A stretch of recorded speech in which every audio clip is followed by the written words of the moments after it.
सूर्य ग्रहण के समय खुली आंखों से कभी भी सूर्य को नहीं देखना चाहिए, क्योंकि सूर्य की किरणें हमारे रेटिना पर गलत प्रभाव डाल सकती हैं। उसके लिए विशेष तरह के चश्मे आते हैं, उन चश्मों को भी पहने। दूसरी बात यह कि ऐसे समय में ना तो भयभीत होने की जरूरत है, ना डरने की जरूरत है। ये समय डरने का नहीं है, बल्कि साधना में डटने का है। बैठकर ध्यान करें, जप करें, साधना करें, क्योंकि अभी अभी आपने देखा कि सर्वर थोड़ी देर के लिए बंद हो गया। सर्वर के बंद होते ही पूरे संसार में सब कुछ बंद हो गया। ऐसे ही हमारे जीवन के भीतर भी, दिल के भीतर भी, हृदय के भीतर भी एक सर्वर है। उस सर्वर का बंद होना भी सब कुछ बंद हो जाता है।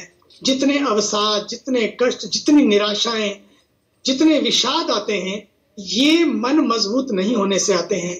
तो ये जो टाइम है, ये जो समय है, ये सबसे ज्यादा प्रभावकारी है साधना करने का, क्योंकि व्यक्ति का जीवन साधनों से नहीं बल्कि साधना से महान बनता है। भवनों से नहीं बल्कि भावनाओं से महान बनता है। तो भाव भूमि के लिए, साधना भूमि के लिए ये समय सर्वोत्तम काल है। पहली बात, व्यक्ति का जो साधना से कई गुना, साधना बल से कई गुना मनोबल होता है, और मनोबल से कई गुना आत्मबल होता है। तो जब साधना करेंगे तो आपका मनोबल भी बढ़ेगा, आपका आत्मबल भी बढ़ेगा। इसके लिए हम लोग त्र्यंबकम यजामहे सुगंधिम पुष्टिवर्धनम महामृत्युंजय मंत्र का जप करें। इसके लिए गायत्री मंत्र का जप करें। इसके लिए हनुमान चालीसा का पाठ करें, विष्णु सहस्रनाम का पाठ करें। एवं सबसे बढ़िया है, इसके लिए बैठकर अपने गुरु मंत्र का और अपने इष्ट मंत्र का जप करें। जितना ज्यादा जप करेंगे, ये समय गप करने का नहीं है, ये समय जप करने का है। जितना ज्यादा जप करेंगे, अंदर का सर्वर मजबूत होगा। अंदर का सर्वर मजबूत होगा, वही सर्वर ही आपका सेवियर बन जाएगा। और आज उसी की आवश्यकता है। सूर्य ग्रहण के समय खाने पीने को बंद करके, बाकी चीजों को बंद करके, ये जो समय है उपवास के साथ बैठकर, उप का अर्थ होता है नजदीक, वास का अर्थ होता है बैठना।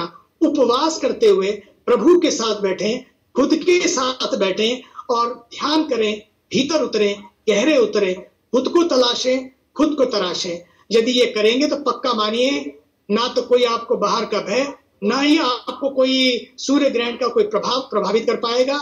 आप किसी और तरह से प्रभावों से प्रभावित ना होकर, प्रभु भावित होकर साधना भूमि में अपने आप को जोड़ें, तो आप पक्का मानिए ये जो ग्रहण काल है, ये आपके लिए ग्रहण नहीं लगेगा, बल्कि बहुत कुछ जीवन में ग्रहण कर लेंगे आप लोग, और बहुत जीवन में आप लोग को प्राप्त होगा। मैंने तो बचपन से देखा है, साधना जब मजबूत होती है, मैंने उन ऋषियों को भी जंगलों में देखा है, जब उनकी साधना मजबूत थी तो उनको फिर किसी स्ट्रेस मैनेजमेंट की जरूरत नहीं पड़ी।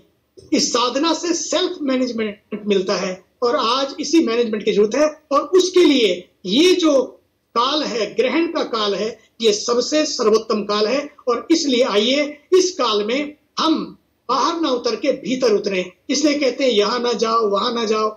यहाँ वहां तो सारा दिन जाते हैं, सारी जिंदगी जाते हैं, लेकिन ऐसे पर्वों पर, ऐसे त्योहारों पर, ऐसे काल में हम खुद से जुड़ें और भीतर जुड़ें और ध्यान करें। इसी तरह से दूसरी बात है मन पर। मन के लिए भी बहुत जरूरी है ये चीजें। आज में तो कई बार मुझे ये भी लगता है कि एक सूतक, एक ग्रहण, लेकिन सबसे पहले मैं कई बार सोचता हमारी सोच में भी ग्रहण लगा हुआ है, सोच पे भी सूतक लगा हुआ है। सूतक इसलिए महत्वपूर्ण है क्योंकि इस काल में जो एक अशुद्धि आ जाती है, उससे बचने के लिए कहा जाता है कि आप भीतर रहें, अंदर रहें, साधना में रहें। उससे आपके तन पर भी असर नहीं पड़ेगा, आपके मन पर भी असर नहीं पड़ेगा, और इससे मन भी मजबूत होगा और तन भी स्वस्थ रहेगा।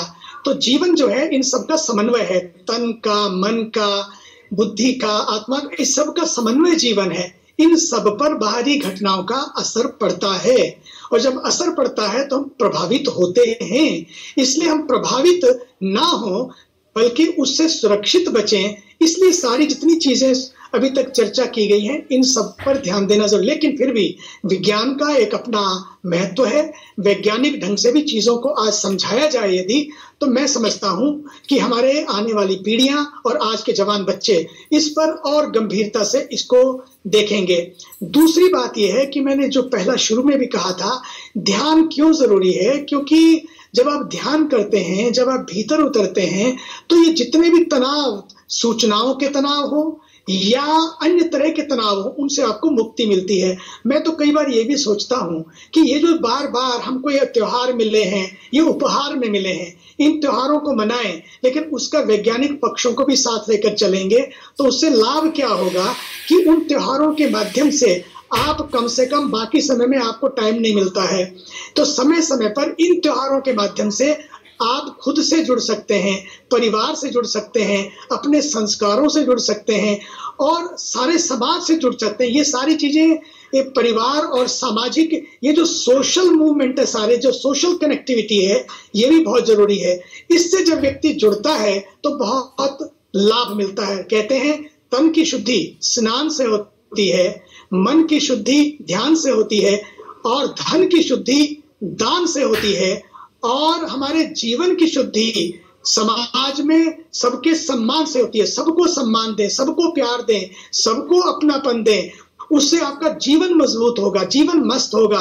अगर आप ये चीजों को भूल जाएंगे, चीजें बाहर तो सेट हो जाएंगी लेकिन अब भीतर सेट नहीं हो पाएंगे। मुझे लगता है कि जीवन भी, ये न्यूज 24 है, वहां पर मुझे लगता है कि जीवन भी 24/7 है। हर समय व्यक्ति का जीवन जुड़ा हुआ है। तो उसके लिए हम बड़े बड़े प्रोजेक्ट करें, उसके लिए खुद को भी प्रोजेक्ट करें, हमारा अध्यात्म कभी इसमें बाधा नहीं बनता है। लेकिन वो ये भी कहता है कि आप भी एक प्रोजेक्ट हैं, अपने ऊपर भी ध्यान दो, अपने ऊपर जैसे आप बड़े बड़े प्रोजेक्ट के लिए काम करते हैं, खुद के लिए भी काम करें। उसके लिए अपने शरीर को स्वस्थ बनाएं, मन को व्यस्त रखें और जीवन को मस्त रखें। उसका एक ही तरीका है, आप योग करें, ध्यान करें, प्राणायाम करें, अपनी डाइट कंट्रोल करें, कब सोना है, कब खाना है, कितना खाना है, इसका भी ध्यान दें।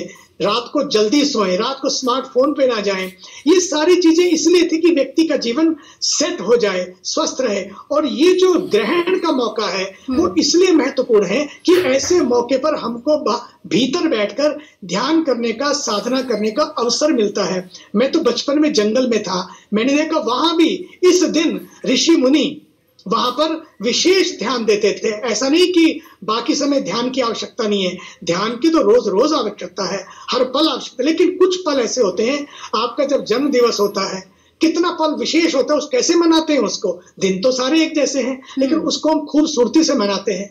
तो जीवन का हर पल खूबसूरती से मनाएं, उसके लिए भी एक एंकरिंग और ग्राउंडिंग की जरूरत है। और ऐसे समय में कि जब भी कुछ आप करते हैं उसका फल बहुत ज्यादा होता है, क्योंकि ये बड़ा कंडेंस टाइम होता है, उसमें आपको बहुत एकाग्रता जल्दी मिलती है, तन्मयता जल्दी मिलती है। उस एकाग्रता और तन्मयता के कारण आप भीतर जल्दी जुड़ जाते हैं और जितना जितना आप जुड़ते जाएंगे उतना उतना आप भीतर शांति पाएंगे। और जो जुड़ा हुआ होता है ना भीतर से, वही समाज को जोड़ता है। वही समाज, आप देखिए ना भारत के, आप आदरणीय प्रधानमंत्री जी को देखिए, उनके संस्कार, उनकी संस्कृति, उनकी वो निष्ठा, नहीं तो विकास की बात भी करते हैं वो, और उसके साथ साथ वो विरासत की बात भी करते हैं।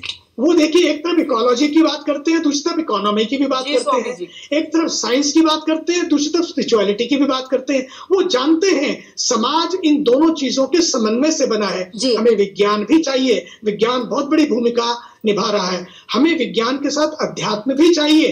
एक दूसरे के बिना दोनों अधूरे हैं, एक दूसरे के साथ दोनों पूर्ण हैं। एक बहुत सशक्त भारत के यशस्वी, तपस्वी, ऊर्जावान प्रधानमंत्री के हाथ में है। आप देख सकते हैं भारत में अगर आप देखें तो तपस्वी के हाथ में है, उत्तर प्रदेश में देखें तो एक योगी के हाथ में है, और अगर इंग्लैंड में हम देखें तो एक ऋषि के हाथ में आ गया है। ये एक मुझे लगता है कि उभरते भारत की एक तस्वीर है। आज न्यूयॉर्क में आप देखिए तो वहां के एक स्कूल ने दिवाली की छुट्टी की है, हॉलीडे दिया है ताकि लोग इसको हॉलीडे की तरह मना सकें। दूसरी बात अगर आप देखें तो अमेरिका की उपराष्ट्रपति, वो भी एक उभरता एक पिक्चर है भारत के लिए कि वो दिवाली मना रही है। व्हाइट हाउस दिवाली मना रहा है और 10 डाउनिंग स्ट्रीट दिवाली मना रहा है। ये डाउनिंग स्ट्रीट नहीं, अब 3 अप स्ट्रीट होते जा रहे हैं सारी चीजें। अब तो ऐसा लगता है कि भारत की संस्कृति को, भारत के संस्कारों को हमें अपने जीवन में जीना है, अपने परिवारों के साथ जीना है।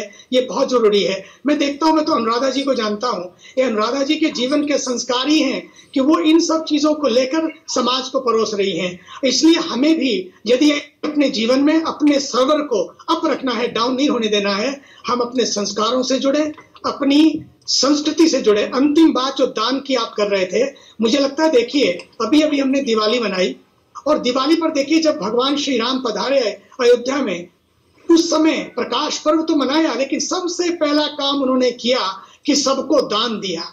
और जब उन्होंने राज्य तिलक उनका हुआ तो दान दिया। हमारे यहाँ गम हो तो दान, कम हो तो दान, और अगर कुछ भी अच्छा काम करो तो भी दान, दान, दान और दान। Why they say दान? Because people have understood in our culture कि life is not only to have more. God bless you having more, but life is to be more. Having more is great, but being more is super.